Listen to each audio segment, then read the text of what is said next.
Everyone Shri शिवाय नमस्तुभ्यं। दोस्तों आज बात करते हैं एक स्टॉक की जो बहुत ही चुनिंदा स्टॉक लेकर आया हूं मैं। और ये स्टॉक आपको लॉन्ग टर्म के लिए medium term plus long term, medium term में आपको 100 to 200% का रिटर्न मिल सकता है, लेकिन लॉन्ग टर्म के पर्पज से बात करें तो इसमें 500 यस 500 से लेकर 700 या 1000% तक का रिटर्न मिल सकता है। डैट मीन्स कि medium term 6 month to 1 year, 6 महीने से 1 साल के बीच में ये स्टॉक 2 से 3 गुना तक का रिटर्न दे सकता है। और लंबे टर्म दैट मीन्स 1 साल से 5 साल के बीच में यह स्टॉक आपको 5 से 10 गुना तक का रिटर्न दे सकता है। सो दोस्तों इस स्टॉक के बारे में हम डीप में बात करेंगे और इसका टेक्निकल्स फंडामेंटल्स या जो भी मतलब चीज़ें हैं इसके रिलेटेड सारे के सारे चीज़ों के रिगार्डिंग हम बात करेंगे। ठीक है। सो दोस्तों इस वीडियो को एंड तक देखना जिससे कि आपको एक भी चीज़ मिस ना हो। ठीक है। बिकॉज काफ़ी चीज़ें समझाएंगे जो कि आपको मतलब किसी पेड ग्रुप में या कहीं भी पढ़ने जाओ, मतलब कहीं कोई भी आपको एजुकेटर नहीं सिखाएगा। ठीक है। सो इस वीडियो को इंड तक देखना जिससे कि आपको काफ़ी चीज़ें सीखने को मिलेंगी, फंडामेंटल्स भी सीखने को मिलेंगी और टेक्निकल्स भी सीखने को मिलेंगी, काफ़ी ज़्यादा चीज़ें मिलेंगी। सो दोस्तों मैं वीडियो को स्टार्ट करता हूँ। सबसे पहले मैं ऐसा टेक्निकल से स्टार्ट करता हूँ और टेक्निकल्स में बात करेंगे सपोर्ट, रेजिस्टेंस, ट्रेंड लाइन और जो भी मतलब मेरे जो इंडिकेटर्स यूज़ करता हूँ उस इंडिकेटर से रिलेटेड। ठीक है। सो दोस्तों सबसे पहला मैं एक ट्रेंड लाइन यहाँ पे ड्रॉ किया हूँ, आप इस ट्रेंड लाइन को देख लेना। यहाँ पे मैंने यहाँ कनेक्ट करके रखा है ट्रेंड लाइन जो ऊपर से है। ठीक है। सबसे पहली बात की ये इंपॉर्टेंट है कि मैंने 3 मंथ का यहाँ पे टाइम फ्रेम लगा दिया है। ठीक। अब ये मैंने एक ट्रेंड लाइन लगाया है ऊपर से, आप यहाँ पे देख सकते हैं। ये ट्रेंड लाइन आप अपने चार्ट में ड्रॉ कर लेना। ठीक। ये मस्ट इंपॉर्टेंट है। ठीक। ये अब सपोर्ट के तौर पे काम करेगा यहाँ पे, जो कि एग्जैक्टली यहाँ पे बहुत मतलब 15,000 बहुत ही मतलब क्लोज में है। इसको हम स्टॉप लॉस के तौर पे लेकर चल सकते हैं। जो मतलब लॉन्ग टर्म के पर्पज से इन्वेस्टमेंट में के लिए आ रहे हैं वो इसमें स्टॉप लॉस के तौर पे इसे कंसिडर करके चलेंगे, जो कि 15 से 16 रुपये के आसपास का है। ठीक है। यदि आप मीडियम टर्म का टाइम फ्रेम के लिए चलना चाहते हैं तो आपके लिए एक स्टॉप लॉस मेरा जो रहेगा यहाँ पे 28.5। यहाँ पे आप देख सकते हैं कि मैंने एक लाइन ड्रॉ किया है जो मेरे लिए सपोर्ट के तौर पे काम करेगा। ठीक है। तो आप मीडियम टर्म डेट मीन्स कि 5 से 6 महीने या 1 साल तक के लिए चलना चाहते हैं इस स्टॉक के साथ, तो आपके लिए 28.51 का स्टॉप लॉस होगा। ठीक। अब बात करते हैं ऊपर के रेजिस्टेंस की, डेट मीन्स के टारगेट्स की। तो हमारा स्टॉक ऑलरेडी यहाँ पे 48.45 पे क्लोजिंग दे चुका है, जो ऑलरेडी प्रीवियस ट्रेडिंग की बात करें तो वहाँ पे 5% का अपसाइड में सर्किट के साथ क्लोज हुआ है। ठीक। अब हमारा जो पहला जो रेजिस्टेंस होगा वो डेट मीन्स या टारगेट होगा ऊपर में, हमारा पहला टारगेट होगा 65.80, जो कि ये 3 से 6 महीने के बीच का होगा। सेकंड जो होगा वो 33.50, ये भी 3 से 6 महीने के बीच का टारगेट होगा। और थर्ड जो टारगेट होगा यहाँ पे 105.80, ये 6 महीने से 1 साल तक का टारगेट होगा। और यहाँ एक और टारगेट मेरा है जो 135.90, ये हमारा 1 साल तक के टारगेट है। 1 साल दैट मीन्स कि आप अगस्त 2024 के तक चेक करेंगे तो ये टारगेट मिल सकता है, जो 135.90 या हाँ यस 90 है। ठीक। अब हमारी लॉन्ग टर्म की बात करते हैं, मतलब जो बहुत लंबे समय, जो जैसे कि लोग LIC करते हैं या जो भी बड़े बड़े बॉन्ड्स में मतलब जो लोग इन्वेस्टेड हैं वो लोग के लिए ये टारगेट्स हैं। ठीक है। जो 5 से 10 साल या 15 साल तक के वेट कर सकते हैं। ठीक। सो ये स्टॉक का अभी हमारा लॉन्ग टर्म का जो टारगेट रहेगा, अभी ये हमारा टारगेट अभी ऊपर में मैं आपको सभी लोगों को बताता हूँ। यस हमारा 105.90 सॉरी 135.90 1 साल तक का टारगेट है। और ऊपर में हमारा जो 165.10 ये हमारा नेक्स्ट टारगेट है 193। अब इसके बीच में हमारा ये टारगेट्स जो भी है वो मतलब उस समय के लिए अगर कोई इन्वेस्टर आ रहे हैं तो वो लोग मतलब स्विंग ट्रेड करेंगे या जो भी मीडियम टर्म, क्योंकि उस समय तक स्टॉक अभी पेनी स्टॉक नहीं रह चुका होगा। ठीक है। उस समय तक ये स्टॉक मतलब मिड कैप में चला जाएगा, अभी तो स्मॉल कैप में है, तो उस समय तक ये स्टॉक मिड कैप में चला जाएगा और काफी ज्यादा इसकी वैल्यू हो चुकी होगी। सो उस समय क्या होगा कि उस समय लोग स्विंग ट्रेड करेंगे, मीडियम लॉन्ग शॉर्ट टर्म के लिए ट्रेड करेंगे, तो उसकी वजह से उन लोगों के लिए टारगेट की बात करें तो 240, 250, 282। लेकिन अगर जो बंदा आए जो अभी के इन्वेस्टमेंट के साथ और लॉन्ग टर्म के लिए रुक सकता है 5 से 10 साल तक के लिए, एक्चुअली बात करें तो 5 साल इनफ है। ठीक है। 2 से 5 साल ठीक इनफ है। और ये टारगेट हमारा मिलेगा 282.40 का जो टारगेट मिलेगा, एक जबरदस्त ही टारगेट मिलेगा। अभी तक 48.45 से अगर आप डिवाइड करेंगे 362.65 से तो आपको ऑलमोस्ट एक मिनट यस 362.65 तक का टारगेट मिलेगा। ये आपको लॉन्ग टर्म मतलब 5 ईयर्स तक का, 1 साल से 5 साल तक के बीच में ये टारगेट मिलेगा। ठीक। अभी हमारे उसके ऊपर भी टारगेट्स हैं, बट हमारे लिए मस्ट इंपोर्टेंट जो टारगेट है 362.65, ये मस्ट इंपोर्टेंट टारगेट है। और ये हमारे लिए एक मतलब जो अभी इन्वेस्टमेंट करते हैं उन लोगों के लिए 1 से 5 साल तक के बीच का ये टारगेट मस्ट इंपोर्टेंट होगा और इस टारगेट पर आप एग्जिट मार सकते हैं। ठीक है। जिसमें कि आपको रिटर्न 10 गुना के आसपास तक का मिलेगा। ठीक। अप्रोक्सीमेटली 9x मतलब 9 गुना या 8.5 गुना तो मिलना ही मिलना है इस टारगेट तक। ठीक। सो दोस्तों अब बात ये हुआ टेक्निकल्स हमारा। ठीक है। ऊपर में और सपोर्ट्स मैंने बता दिए, या आप स्टॉप लॉस की बात करें तो स्टॉप लॉस भी मैंने बता ही दिए। 2 स्टॉप लॉस मेरे लिए इंपॉर्टेंट है, मीडियम टर्म या एक 1 ईयर तक के जो इन्वेस्टर्स रहेंगे उन लोगों के लिए हमारा जो स्टॉप लॉस रहेगा 28.50 का रहेगा। और जो सेकंड मतलब 1 साल से 5 साल तक के लिए जो रहेंगे 15 रुपए का स्टॉप लॉस रहेगा। ठीक। ये जो भी मैंने बताया है टेक्निकल्स में आप अपने चार्ट में लगाकर रख लेंगे। अब बात करते हैं फंडामेंटल्स की। दोस्तों उससे पहले आप ये भी नोट कर लो कि ये स्टॉक मतलब किस सेक्टर का है, कब मतलब इनकॉर्पोरेट में आया और कौन कौन इसके मतलब अभी और कौन कौन इसके ऑनर हैं, ठीक है। मतलब ऑनर की तो एग्जैक्ट पता नहीं लगाई जा सकती है क्योंकि उसके लिए आपको जाकर गूगल करना पड़ेगा, ठीक। अब ये पटेल इंजीनियरिंग लिमिटेड है। पटेल इंजीनियरिंग लिमिटेड का आप पढ़ सकते हैं यहाँ पे कि Patel engineering was incorporated in 1949 by 4 young entrepreneurs with an objective to cater to the infrastructure needed to the growing nations. The company provides a wide range of civil engineering services involving design and construction of power projects, hydroelectric projects, commercial buildings, industrial complexes, dams, tunnels, underground structure, steel and concrete structure, bridges, marine works, flyovers and national highways in India and abroad. It has an experience of 75 dams, 30 hydroelectric projects, 30 micro tunneling projects and 130 km of tunneling in etc. In 2010, the company has received approval from the central government of coal linkage of its thermal projects. Also, Patel Engineering Limited subsidiary awarded with the largest waterfront development projects in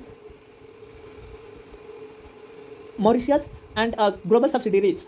ASI RCC INC it was incorporated in ये मतलब जो भी है कि इससे कॉर्पोरेटेड है, ठीक है। वेस्टर्न में माइक्रो टनलिंग इससे कॉर्पोरेटेड है, ठीक। प्रोजेक्ट क्या है इसका, नेशनल प्रोजेक्ट्स है और इंटरनेशनल प्रोजेक्ट्स है। दैट मीन्स कि ये कंपनी नेशनल हमारे भारतीय लेवल पे भी काम करती है और इंटरनेशनल पूरी दुनिया के लेवल पे भी ये कंपनी काम कर रही है। इसका मेन मतलब कलेक्टिवली अगर बात करोगे तो ये इंफ्रास्ट्रक्चर और डेवलपमेंट जो भी इंफ्रास्ट्रक्चर और मतलब डिजाइनिंग, ठीक, और कंस्ट्रक्शन के रिलेटेड ये कंपनी काम कर रही है। अभी इस स्टॉक के सेक्टर यहाँ पे लिखा हुआ है इंफ्रास्ट्रक्चर है, इंडस्ट्री इंजीनियरिंग से है, सिविल इंजीनियरिंग ऑलरेडी आपको वेबसाइट आपको जाकर चेक कर सकते हैं यहाँ पे www.patelengineering.com। प्राइस इसका 48.48 है, ये BSE पे दिखा रहा है। मार्केट कैप इसका 3700 करोड़ है, 3750.50 करोड़ है और कैटेगरी स्मॉल कैप का है। इंटरप्राइजेज वैल्यू 5200, दैट मीन्स कि इस पूरे कंपनी का एक जो भी एक ग्रुप होंगे तो उसकी बात है। यहाँ पे इंटरप्राइजेज वैल्यू 5290.47 करोड़ रुपीज़ है और ये कंसोलिडेटेड अर्निंग पर शेयर वहाँ पे 2.37 है। प्राइस अर्निंग रेशियो यहाँ पे 20.44 है और इंडस्ट्री पी 54.80 है। बुक वैल्यू पर शेयर BBPS दोस्तों ये बहुत इंपॉर्टेंट होता है, 37.33 है जो कि बहुत ही अच्छा है अभी भी, ठीक। अभी यहाँ से अगर 5 से 10 गुना भी जाती है तो दोस्तों ये मतलब हर एक क्वार्टर ओवर क्वार्टर जैसे जैसे रिजल्ट आते हैं BBPS चेंज होते रहता है, बुक वैल्यू पर शेयर ये चेंज होते रहते हैं। सो अभी यहाँ से BBPS की बात क्या होती है कि यहाँ से अगर कंपनी का जो 5 गुना या 10 गुना तक का भी अगर प्राइस होता है तब भी चलेगा, कोई ज़्यादा दिक्कत नहीं है। प्राइस टू बुक वैल्यू 1.3 है, number of share subscribe 77.36 crore है, फेस वैल्यू 1 है, ठीक। स्टैंड अलोन की बात करें तो यहाँ पे इस कंपनी की अपनी अकेली जो है EPS है 2.01 है, प्राइस अर्निंग रेशियो 24.11 है, इंडस्ट्री पी 54.80 है, बुक वैल्यू पर शेयर 36.94 है, प्राइस टू बुक वैल्यू 1.31 है, नंबर ऑफ शेयर सब्सक्राइब 77.36 है और फेस वैल्यू इसका 1 है, ठीक। अब यहाँ पे रिजल्ट्स की बात करते हैं। हमें लॉन्ग टर्म के लिए बात करना है तो इसकी वजह से हम एनुअल देखेंगे, क्वार्टरली नहीं देखेंगे और इसमें भी कंसोलिडेटेड पहले देख लेते हैं, उसके बाद से हम क्या करेंगे स्टैंड अलोन देखेंगे, ठीक है। अब यहाँ 10 साल की हमारी जो मतलब जो भी प्रॉफिट्स वगैरह हैं सारी चीज़ें ये रिजल्ट्स हैं तो वो चीज़ें हम देख लेते हैं। नेट सेल्स यहाँ पे 4200 करोड़ का हुआ है और एक्सपेंडिचर यहाँ पे 3577 करोड़ हुआ है। EBITDA आपको 624 करोड़ का हुआ है और यहाँ पे प्रॉफिट आफ्टर टैक्स यहाँ पे सीधा प्रॉफिट आफ्टर टैक्स देखो 178.80 हुआ है और नेट प्रॉफिट 178.80, ये प्रॉफिट आफ्टर टैक्स नहीं होता है, सेम चीज़ होती है। कंसोलिडेटेड नेट प्रॉफिट 183.48 है, ठीक। अब यहाँ पे ये 10 साल की है, ठीक है। अब हमें अगर देखना है यहाँ पे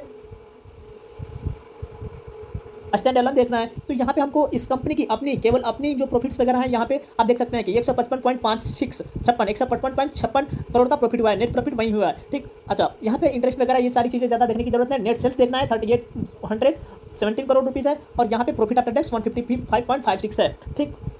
अब यहाँ पे बात करते हैं वैल्यूएशन रेशियो की। इस कंपनी की केवल अपनी वैल्यूएशन रेशियो देखना है दोस्तों। ये ग्राफ जो भी दिख रहा है ना, ये ग्राफ आपको काफी बेहतरीन है। इसमें ना ये काफी बेहतर ग्राफ है और इसमें आपको इस कंपनी में किसी प्रकार की मतलब गलत या किसी प्रकार की मतलब कमी नहीं दिख रही है मार्केट कैप के मुताबिक, ठीक है। यहाँ पे लिखा हुआ है market cap to sales ratio. यहाँ पे सेल्स जैसे जैसे मार्केट का कैपिटलाइजेशन बढ़ा है वैसे वैसे मतलब कैपिटल बढ़ा है वैसे वैसे इसका सेल्स भी बढ़ा घटा है, ठीक है। तो ये एवरेजली बहुत ही अच्छा है, ठीक। यहाँ पे EBITDA भी देखो कितना अच्छा है, ठीक है, एवरेज में चढ़ा हुआ है, ठीक। उसके साथ साथ प्राइस का कैश फ्लो यहाँ पे 2016-17 के बीच थोड़ा सा डायमराइज हो चुका है बट एवरेज में चला है। यहाँ पे देख सकते हैं आप सारी चीजें, ठीक। प्राइस टू बुक वैल्यू ये भी एवरेजली बहुत अच्छा चला है। प्राइस टू अर्निंग रेशियो ये भी एवरेज में बहुत अच्छा चला हुआ है, ठीक है। तो ये कंपनी का अपना एक केवल अपनी स्टैंड अलोन यहाँ पे मैंने पिक करके रखा है, तो ये इसकी अपनी जो भी है ये डेटाज हैं, ठीक है।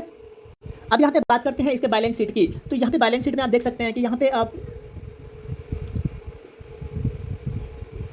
यहाँ पे चार्ट के थ्रू देख सकते हैं आपकी 2019 का जो है यहाँ पे बैलेंस शीट में 8286 करोड़। यहाँ पे 2020 में सेम मंथ में मतलब मार्च में 2020 में 8210 करोड़, 2021 में 7887 करोड़, 2022 में 8300 15 करोड़। 2023 में बहुत ही बढ़ गया है, ऑलमोस्ट आपको 200 करोड़ बढ़ चुका है। तो 8536 करोड़ का इसमें बैलेंस शीट दिख रहा है अभी आपको, ठीक है। इस कंपनी का कंसोलिडेटेड इसका स्टैंडर्ड देख लेते हैं। 7400 करोड़, 7300 करोड़ 2020में, 7500 करोड़ 2021 में, 7800 करोड़, 7850 करोड़ 2022 में एंड 2023 में 8000 करोड़ के अप्रॉक्सीमेटली रहा हुआ है, ठीक है। यहाँ पे बैलेंस शीट की आप यहाँ पे शेयर होल्डिंग पैटर्न देख लेते हैं, ठीक। शेयर कैपिटल 77.36, ठीक। और यहाँ पे रिजर्व में है 2800 करोड़ का, ठीक। नॉन करंट लाइबिलिटीज़ में आपको यहाँ पे दिख रहा है 1768 करोड़ का, और करंट लाइबिलिटीज़ में 3792, दैट मीन्स 3800 करोड़ रुपए का, ठीक। प्रॉफिट एंड लॉस की बात कर लेते हैं। यहाँ पे प्रॉफिट एंड लॉस का देखेंगे इस कंपनी का केवल अपनी, ठीक। तो यहाँ पे इस कंपनी ने नेट सेल्स जो है 3800 करोड़ रुपए का हुआ है, और प्रॉफिट आफ्टर टैक्स यहाँ पे 155 करोड़ का हुआ है, ठीक। वो चीज़ आप देखिए। कैश फ्लो है यहाँ पे, कैश फ्लो में आपको इस कंपनी का कैश फ्लो जो भी है यहाँ पे बहुत ही बेहतर है। नेट चेंजेस 70 करोड़ रुपए का हुआ है, और कैश एंड कैश इक्विवेलेंट में 184 करोड़ है, ठीक। शेयर होल्डिंग पैटर्न अगर आपको देखना है तो यहाँ पे प्रमोटर्स की शेयर होल्डिंग अपनी 39 दैट मीन्स 40% है, जो ऑलमोस्ट सही है। पब्लिक में आपको FIIs DIIs ये भी आ जाते हैं, मतलब कभी कभी इंक्लूड कर दिया जाता है, दैट मीन्स डेटा उतना ज़्यादा क्लियर नहीं दिखाई जाते हैं, इसकी वजह से मतलब वो मिक्स हो जाते हैं, ठीक। बट यहाँ पे अभी पब्लिक की होल्डिंग है 61% के अप्रॉक्सीमेटली। FII DIIs भी इस स्टॉक में घुस चुके हैं, दैट मीन्स कि ये स्टॉक अभी बूम मारने वाला है, ये दिमाग में रख लेना। FIIs और FPI की मतलब जो होल्डिंग है 2.5% है, जो कि आप समझ सकते हो 2.5% किसी स्टॉक में, और इतने छोटे पेनी स्टॉक में किसी मतलब छोटे स्टॉक में FII का घुसना बहुत ही बड़ा मैटर करता है। DIIs की भी होल्डिंग 9% की है, और नॉन इंस्टीट्यूशनल की होल्डिंग 49% की है, ठीक। म्यूचुअल फंड की भी होल्डिंग अगर देखना है तो ये भी देख सकते हो। गोल्डमैन सैक्स की होल्डिंग है, समझ सकते हो आप। गोल्डमैन सैक्स की होल्डिंग यहाँ पे मतलब बहुत ही बेहतर यहाँ पे आप चेक कर सकते हो यहाँ से, ठीक। यहाँ पे कंटिन्यूसली गोल्डमैन सैक्स की होल्डिंग है, ठीक। अक्टूबर, नवंबर 2015, दिसंबर 2015, 16 फरवरी, ये उतना ज़्यादा मैटर नहीं करता है, बट ये लोग फिर भी देखना चाहिए, ठीक। ये सारी चीज़ें देखना भी जरूरी है। अब दोस्तों ले चलते हैं एक मतलब वहाँ पे क्लियर आपको सारी चीज़ें दिख जाएंगी, ठीक। यहाँ पे एक और देखते हैं, परफॉर्मेंस देख लेते हैं, ठीक है। यहाँ पे 10 साल का परफॉर्मेंस 149% का है, ठीक। 5 साल का परफॉर्मेंस 55% का है, 2 साल का परफॉर्मेंस 250% का है, 1 साल का परफॉर्मेंस 170% का है, 6 महीने का परफॉर्मेंस 200% का है, 1 महीने का परफॉर्मेंस 31% है, और 1 सप्ताह का परफॉर्मेंस 11% है, और 1 दिन का परफॉर्मेंस 5% है, ठीक। अब यहाँ पे देखते हैं कुछ और अच्छी चीज़ें, ठीक।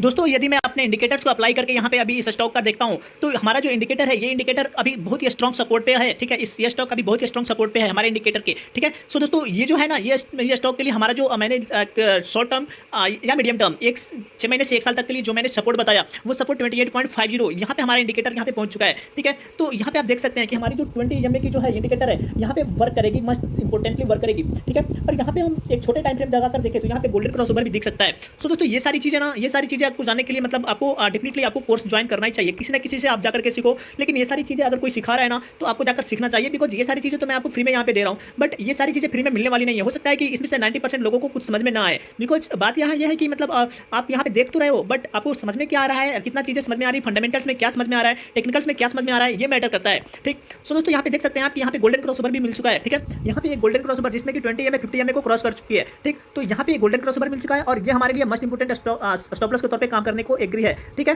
अब यहाँ पे देख सकते हैं आप कि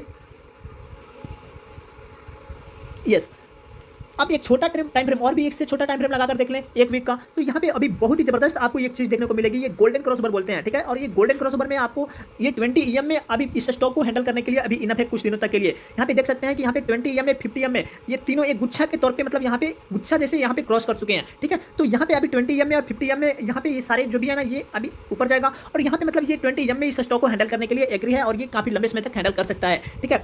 अभी ऊपर की बात करें ये लेवल की, तो यहाँ पे अगर ये लेवल टूटता है, तो ये लेवल अभी आपको टूटने के बाद से सीधा टारगेट जो मिलेगा 65 रुपीज का मिलेगा, ठीक है। ये आपको शॉर्ट टर्म या मीडियम टर्म मतलब 1 महीना से 6 महीने के बीच में मिल सकता है। अभी जैसे कि मतलब आपको ये क्लियर दिख ही रहा है कि ये स्टॉक ऑलरेडी यहाँ पे पहुंच चुका है, ठीक। तो यहाँ पे 50 की बात करें 50 रुपीज़ की, ठीक। तो ये स्टॉक जैसे ही 50 रुपीज़ क्रॉस करेगा, ठीक, और 50 रुपीज़ क्रॉस करते ही ये स्टॉक आपको फिर ऊपर में जो टारगेट दिखाएगा, वो टारगेट आपका सीधा मतलब यहाँ पे 65 रुपीज़ का होगा, ठीक। तो ये 5 से 6 महीने का भी वक्त नहीं ले सकता है, इसमें भी ये 1 से 2 महीने भी इनफ है, ये जैसे ये स्टॉक इस लेवल को क्रॉस करता है, ठीक। फिर ऊपर में हमारे जो भी लेवल्स दिए गए हैं वो सारे के सारे लेवल्स आपको टाइम टू टाइम मिलते जाएंगे। सो दोस्तों जिन्हें भी इस स्टॉक में इन्वेस्टमेंट करना है, आंख मूंद करके आप एक बार आपने खुद से एनालिसिस अपने यदि आपने कहीं सीखा हो तो आप खुद से एनालिसिस करके इस स्टॉक में इन्वेस्टमेंट कर सकते हैं। अदरवाइज आप यदि आप मेरे बातों पर ट्रस्ट करते हैं या मेरे जो भी एनालिसिस है इस पे आपको ट्रस्ट है तो प्लीज़ आप इसमें एक मतलब स्पेशल तौर पे आप पेपर ट्रेड में भी डाल सकते हैं इस स्टॉक को, और वहाँ पे आप ट्राई कर सकते हैं, चेक कर सकते हैं कि मेरी एनालिसिस कितनी बेहतरीन तरीके से काम करती है किसी भी पेनी स्टॉक में लॉन्ग टर्म पर्पज से। दोस्तों मैं आपको इस स्टॉक के रिगार्डिंग एक मतलब ऑलरेडी मैं बता दूं कि मैं यहाँ पे इस स्टॉक को ऑलरेडी अपने स्टॉक ग्रुप में दे चुका हूँ, जिसका प्राइस मैंने 19.65 के अप्रॉक्सीमेटली दिया था, और वो मई में दिया था, शायद मई में दिया था, और वो मैं आपको स्क्रीनशॉट भी दिखाता हूँ सारी चीज़ें, ठीक है। यस जैसे कि आप यहाँ पे देख सकते हैं कि मैंने अपने स्टूडेंट्स में इन्फॉर्म किया था कि remember the stock given at 19.25 rate for the target of 85 for long term around 1 year and now it is trading 43.20। अब दोस्तों ये 43.20 यहाँ पे ये स्टॉक 13 जुलाई को ट्रेड कर चुका था, ठीक है, और ये स्टॉक अभी 50 क्रॉस मतलब 50 टच करके अभी 48.80 के अप्रॉक्सीमेटली ट्रेड कर रहा है। सो दोस्तों आप मतलब ये जो भी है ना यहाँ पे मेरे जो भी स्टूडेंट्स है ये लोग सभी जानते हैं, और मैंने खुद से कुछ अपने स्टूडेंट्स को मतलब रिकमेंड मतलब स्पेशल तौर पर रिकमेंड भी किया था, ठीक, और कुछ की होल्डिंग्स भी हैं, ठीक है। सो दोस्तों मतलब यदि आप इसे स्पेशल तौर पर लेकर चलना चाहते हैं तो वो जो भी है आप कर सकते हैं, ठीक है, ये आप पे डिपेंड करता है।